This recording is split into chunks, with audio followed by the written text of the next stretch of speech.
provide that information to them so that that happens there. Right. Well, it's already happening. Just the other day, I was reading an article in an Egyptian newspaper. This local engineer who, wrote this article, kind of outlining how to do this at home by yourself, and he wrote down exactly how much it cost. And But are the people there there's getting the information? yeah, They're there's trying to write the article, but absolutely. So people are now slowly ignoring governments and going for solutions that work for them. But it's happening at a very slow pace. Because this hydroponic system, it can happen on your rooftop on a small scale. It can happen at the neighborhood level. It can happen also on a large scale industrial level. And it's mostly happening on a small scale, medium scale. Some companies are setting this up because it's profitable, right? It uses, very small quantity of water in a part of the world where you have, shortage of water resources. So the Egyptian engineer who did this article, he did the actual experiment, try to figure out how much time does it take me to recover the cost of buying the materials and all that. And it's in less than a year and a half, you already covered your cost and you're 100% profitable. And it takes very little beyond that point to maintain the system. And imagine this as an anti-poverty program, right? As a resource creation program, right? As a sustainable agriculture, as a sustainable, quality of life type of program. The solutions are there.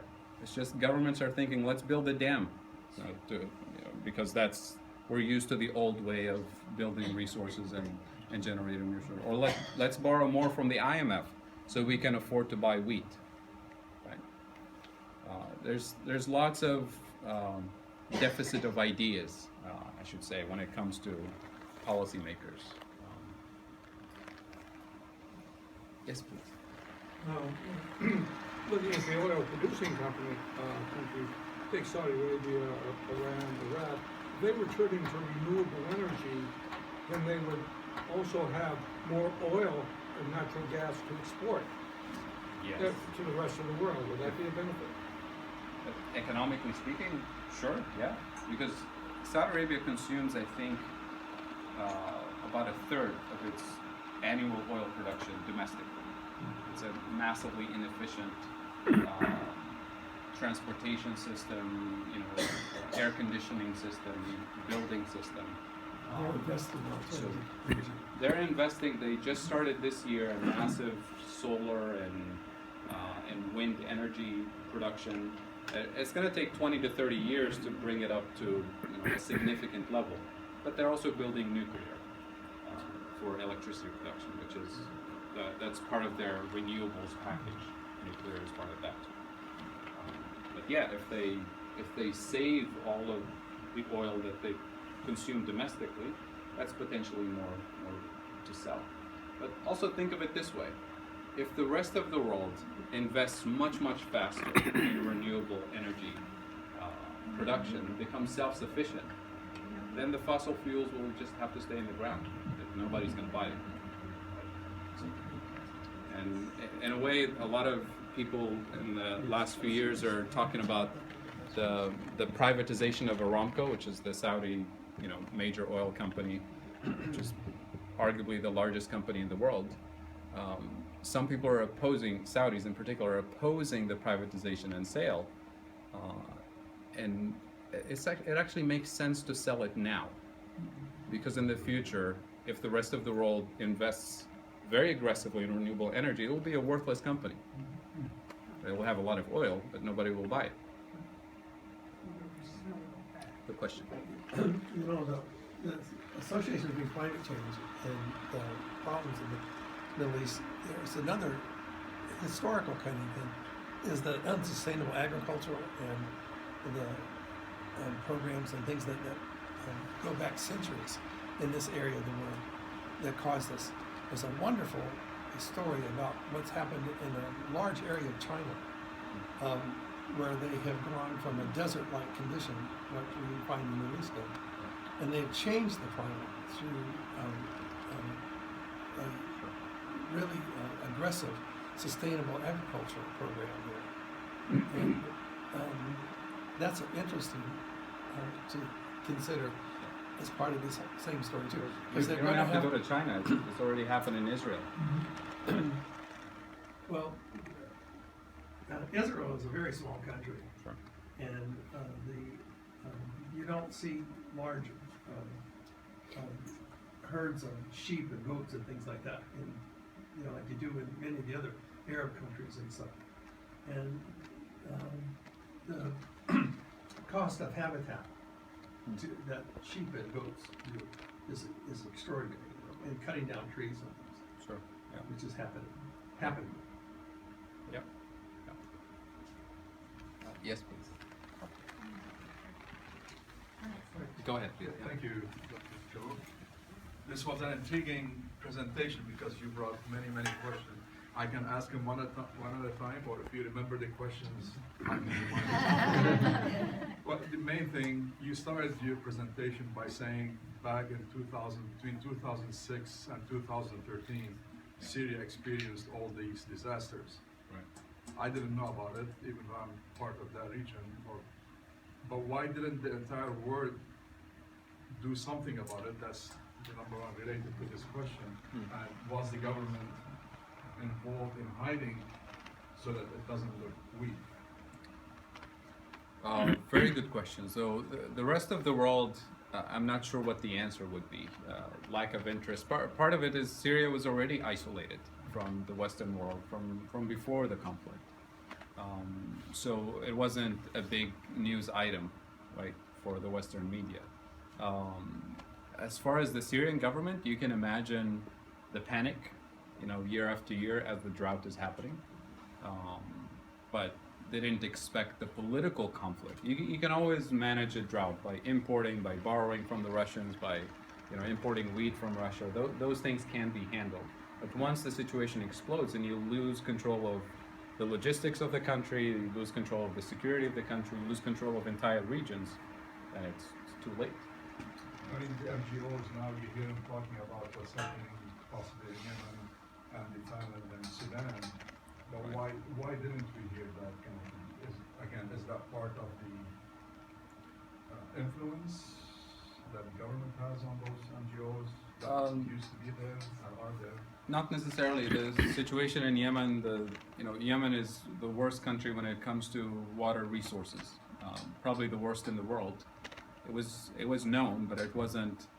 This is the thing. Issues of climate change, water resources and droughts and poverty and displacement, they don't make the news unless there's bullets and bombs and that kind of stuff.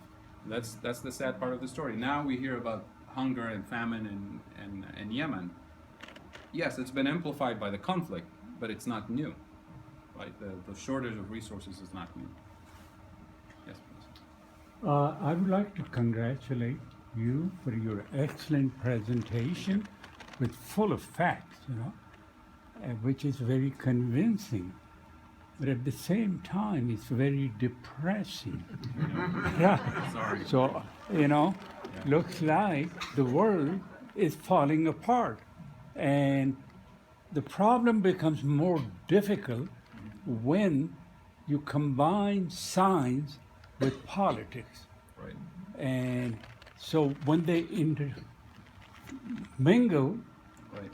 then, Right. finding a realistic solution is becoming almost impossible.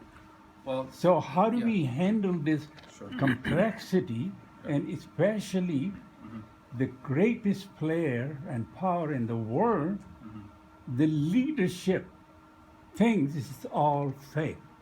It's Right. fake news. Everything what you are saying Yeah. doesn't make sense to them. Right. So in an ideal world, I didn't mean for this to be depressing only. That's why I brought that the resources are there, the science is there, the technology is there.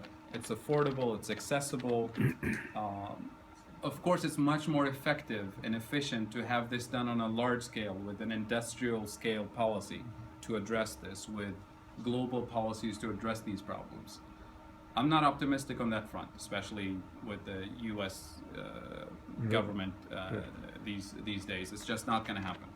We're seeing the new changes in regulations and undoing EPA regulations and investing more in coal and destroying rivers and streams and that kind of stuff. So it's not going to happen there. So there is an opportunity for each one of us to take this as a matter of, personal struggle, and to do our part. It will be inefficient, but it will be a way of making this much more accessible, much more allow the rest of the population, or each one teach one type of model, where when you start at a local community level, if you're traveling and serving on a service trip to other countries, bring this kind of resources with you and allow people to be self-sufficient, independent, and sustainable. It cuts down everyone's footprint. It kind of isolates the fossil fuel industry one person at a time. Of course, there are bigger things that need to be done, which is public transportation as opposed to the kind of transportation we have. Of course, the government can accelerate these kinds of things just by virtue of having one of the largest purchasing powers in the country. If the government says within the next 5 years, USPS will only buy electric trucks, and then unleash Detroit to produce the stuff, to invest in the research and development that produces the better quality, and then once you have the entire fleet for USPS, for the police, for the military, the entire government infrastructure now, every single government bureaucracy is not allowed to buy old-fashioned type of fossil fuel cars, but are going to buy electric. All of a sudden you're going to have charging stations all over the place in every neighborhood, and that lowers the cost for the rest of us and lowers the cost for industrial production to invest in that direction.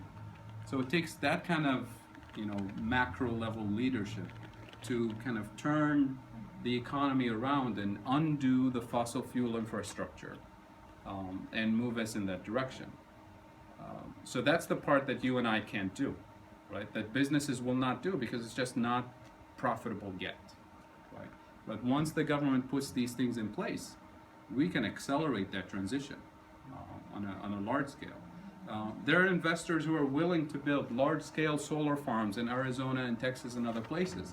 They say, I'll put my own money to produce this stuff, but it's not sufficient for me to produce it. I have to deliver it to customers. So I need a grid. And the grid is not something that private for-profit companies will build for themselves. These are kinds of things that the federal government usually puts in place, right? Because they're long-term investments that will last decades, hundreds of years. So if we don't have leadership at the federal level to do that kind of infrastructure, the transition is going to be very slow and inefficient. But it doesn't mean we should stop and kind of expect the do me part of my presentation to happen, right? Yes, please. It's a wonderful presentation, and I think that is obviously you have some very liberal kind of bent to this whole thing. And I haven't noticed. It's very, very, very optimistic what you presented here, and very possible. And there's this big thorn here that no one's talking about, the elephant in the room kind of thing, and that's culture and religion, especially in the Middle East. And until that gets addressed, And in the United States. yeah, someone in the United States, there's no, there's a lot more discussion, a lot more work, a lot more love that's going to have to be put to this whole thing. There's a wonderful book by Paul Hanley called 11. Are you familiar with that? No.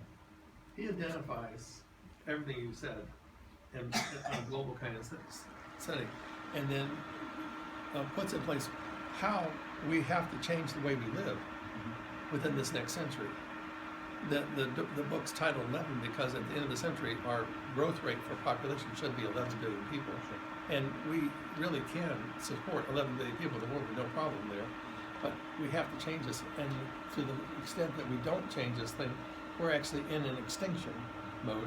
And the choices we make today have to do. Yeah, that's why I had the conservation part, which is changing our way of consuming, our way of living today. It's just unsustainable if the rest of the world consumes the same way we consume in this country. It's just not going to work. And in his book, he describes it. It's very interesting to read that and think about. Wow, we're going to have to live this way in the future. Right. On your point about culture and religion, I have to disagree somewhat, because culture and religion is often used, differences in culture and religion are used by political leadership to exploit as excuses, as ways of justifying extracting resources. It's the divide and conquer type of thing. Hitler's Minister of Information, I hate to cite this guy, but he had it right. He said, give me ignorance and fear, and I can rule the world. Ignorance as in not knowing the other, not understanding the other culture, and create fear of the other. I'll have the whole country behind me to invade the rest of the world. And this is kind of, we're sort of reliving those experiences today when you hear about, you losing your jobs and your quality of life and your prosperity because of immigrants, because of people of different cultures, because of, it's not new, right? So yes, there are cultural differences, there are religious differences, but those are kind of layered on top of structural issues. They're not, I don't believe they're the source of the conflict, but they also amplify these conflicts when you have, political, military leadership that thrives on those divisions. Right? You don't think that Wahhabism and ISIS and those kind of things are unsettling the Middle East to a point where there's no end in sight for that whole thing? Or the kind of ultra-conservative Christianity here, which supports the kind of politics that just happened 6 months ago, isn't part of that? Well, those things thrive on ignorance and fear too. Exactly. I mean, these are, But that's but they're not the source of the conflict. I think they thrive on the situation. That, I mean, this deserves a full other hour of discussion. So I'll take the gentleman's question in the back. There was a question a minute ago. Oh, I thought it was you. Sorry. Oh, okay. Go ahead. Yeah, the same is true for the Middle East as for the United States. I believe that our commitment to these wars, and the wars are a major political obstacle to conversion or to doing change. And Trump is getting ready for, it was already escalating these wars, and there's a big escalating. So really, to bring that kind of change to the Middle East has to happen here first. We're the main obstacle to having it happen there. I think it has to happen everywhere at the same time. Yes. If it Well- happens one place, but I agree with you. I agree with your point. And that's part of the sad story, that we're not moving in that direction. Yeah, that's unfortunate. Yes, please. Yeah, an old buddy of mine, Bill Mollison, who was sort of the father figure of the permaculture movement, he said if you wanted to find the centers of past civilization, look for the deserts. And that was his sort of ironical way of saying, no, we've already destroyed our environments, not just once, but many times. Right. And so, and that happened without climate change. So that was just human misuse of and it's really sort of out of control urbanization. There are many factors that played into that. So, but I mean, his point was that you can reverse that whole process.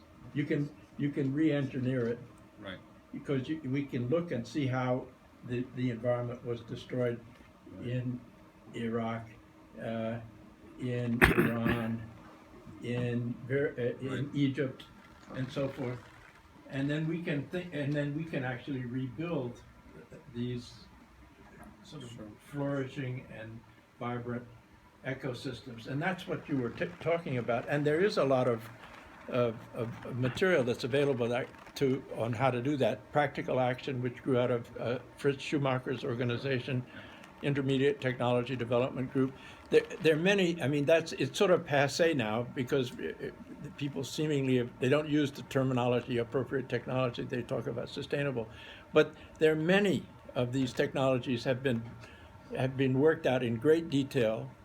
And so it's available, and it can be done on many different scales. But the question is, we have to work, you have to have some traction at the community level. Right. And people that look like me and don't talk the language have our heads full of appropriate technology, And then, I mean, I spent 30 years in Africa introducing appropriate technology in various forms Right. in South Africa, in villages.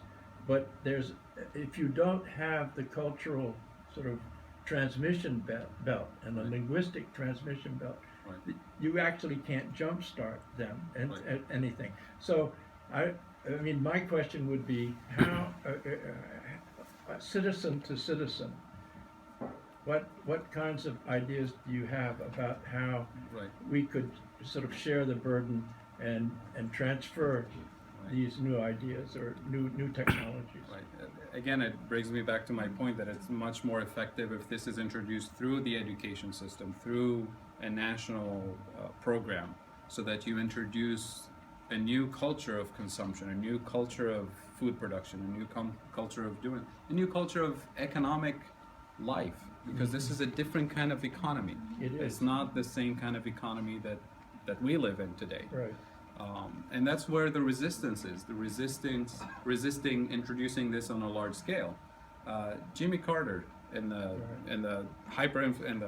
stagflation, inflation period when he was in the office, he put a solar panel on the White House, which Reagan took down as soon as he came in.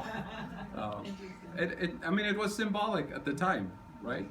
But imagine had we started that on a substantial level in the 1970s. I wouldn't be standing here talking about this stuff today, right? We'll probably have other kinds of problems, but it wouldn't be this kind of energy-intensive type of fossil fuel-driven economy. And to your point, the leadership of the U.S. is significant when it comes to technological innovation and introducing new technologies on a large scale. Because guess what? The World Bank dictates what other countries will use in terms of their economic strategies and economic policies. But at the local level, yes, each one teach one works at a very small pace, but it helps when you plug in with major foundations and major international organizations and nonprofits to bring this as part of their efforts to address homelessness and poverty and hunger, because those issues are not disconnected from what we're talking about here. But these organizations tend to be understaffed and under-resourced, and they tend to have a priority for feeding young children and providing medicine for people who need it. And that's important. You need to provide the Band-Aid when you need it. But there has to be a structural change. And if the structural change doesn't happen at the macro level, then it's going to be much more slow and inefficient for us to try to change the structure one person at a time, one neighborhood at a time. So that's the depressing part of my story. Can I just follow this point? That civilization as we know it came from the Middle East, and it was probably learning how to manage water. It Yes. was in Iran, water is sacred. In most of the Middle Eastern countries, water is sacred. Yes. And even the way you pray and the way you wash your hands and so on is to conserve water. So, and I think that cities, in a way, grew out of the management, developing the culture that allowed people to share this very scarce resource. Right. And so, the point I'm making is, the people of the Middle East are not powerless.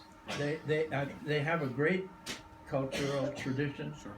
And I expect them to reinvent a civilization if we would just stop battering them. Right, and it's happening on a very small scale. One thing I didn't mention, which is architecture, and building sustainable buildings. This is sort of a new high-end fashion now, but that's how buildings were built in the Middle East, That's because right. they were built not to require air conditioning, and they were very comfortable for people to live in, because they were built with local materials, with a very particular architectural style that now we see and say, oh, it looks beautiful. It's not just about the aesthetics, it's about the quality of life in those buildings. But then we left those behind as sort of heritage type of buildings, and we moved to skyscrapers and buildings that built of external raw materials and concrete and that kind of stuff, which is impossible to maintain in a sustainable way in that kind of climate. So that architecture is also part of the story. was a question I think you had. This is not a very serious question, but how do you respond to somebody who says we have plenty of extra water, the oceans are rising because the ice packs are melting?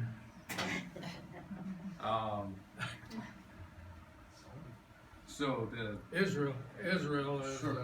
is getting, there's Fresh quite a water bit of out there. investment in seawater purification systems. Israel being the leading country in the world, but there's also a problem with that technology because you're filtering the salt out of the water because you're interested in the water, and then you have lots and lots and lots of salt. So what do you do with it? Most countries dump it in the ocean, and that has an environmental. So the next round that you're trying to filter is going to be much worse and much more energy intensive. So you ship it further away in the ocean. It's still having the same effect on the ecosystem, and it's not solving the fact that the climate is changing, that the globe is warming, that the ice caps are melting. Is not just because of the polar bears and the cute memes that you see on Facebook and all that. There's a serious irreversible effect on the ecosystem. So that's a whole sort of lecture there about. That's why scientists are saying this is irreversible, because once those things kick in, it becomes very hard to reproduce those ice caps and kind of undo the damage. But you're right. The water issue, there are solutions, but they're not effective, because if you dump it in the ocean, you make it worse. If you dump it on land, you're destroying, and you could potentially, the salt could seep into the water aquifers eventually. And there's an energy cost. There's an energy cost, right. But those things are happening already in the Middle East. Not an ideal solution. I was wondering if you could talk